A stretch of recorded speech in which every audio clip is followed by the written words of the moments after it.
નમસ્કાર મિત્રો, હું આપનો મિત્ર એડવોકેટ વિજય કોડવાની.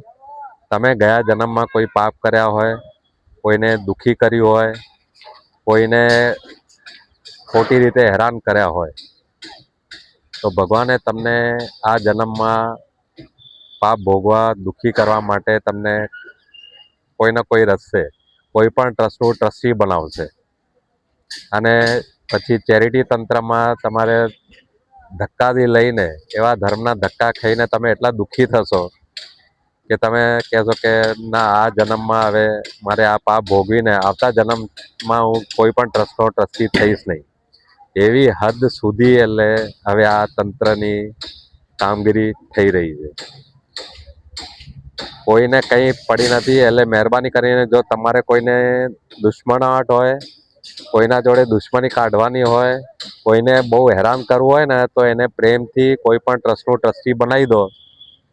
એટલે પછી એને એવો ગોતે ચડાવો, એટલું હેરાન થશે કે તમને યાદ કરશે અને તમારી સામે પછી ક્યારે પણ નહીં પડે.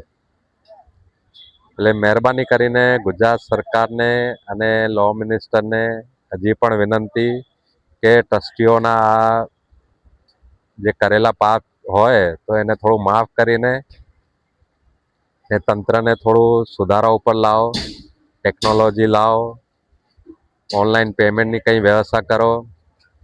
જે આટલા મહિનાઓ સુધી મેટરો ચાલે છે એનું કંઈ નિવેડો લાવો, અધિકારીઓની નિમણૂક કરો. ખાલી પોતે જ બધું ભેગું કરવું છે એવી દાનત ના રાખો. કેમ કે તમે પણ કોઈના કોઈ ટ્રસ્ટી હશો અને તમારા તો ફોન ઉપર કામ થઈ જતા હશે. હવે તો મારે આ કહેવું પડે, પણ બિચારા જે સીધા સાદા ટ્રસ્ટીઓ છે, ભલે એના ગયા જન્મના કોઈ મોટા પાપ હશે, જો આ જન્મમાં ટ્રસ્ટીઓ બનાવ્યા છે, એટલે આ જન્મમાં એ ટ્રસ્ટીઓને પણ વિનંતી કે પોતાના પાપ ભોગી લો અને શાંતિથી સેવા કરીને પછી ક્યારે ભવિષ્યમાં કોઈ ટ્રસ્ટનું ટ્રસ્ટી બનતા નહીં. અને કોઈને દુશ્મનાવટ કાઢવી હોય ને, તો એને ટ્રસ્ટ નોંધાવીને અને એને ટ્રસ્ટની નોંધણી કરાવી આપો અને ટ્રસ્ટી બનાવી દો. એટલે એની રીતે તમારી દુશ્મની નીકળી જશે. જય હિન્દ, જય ભારત. હજી પણ છેલ્લી વખત હાથ જોડીને વિનંતી, કૌશિકભાઈ, લો મિનિસ્ટર, તંત્રને સુધારો. ખાડે જઈ રહ્યું છે એવા ટ્રસ્ટો જે તમારી સરકારની સેવા કરી રહ્યા છે, એ બધા હેરાન થઈ રહ્યા છે. જય હિન્દ, જય ભારત.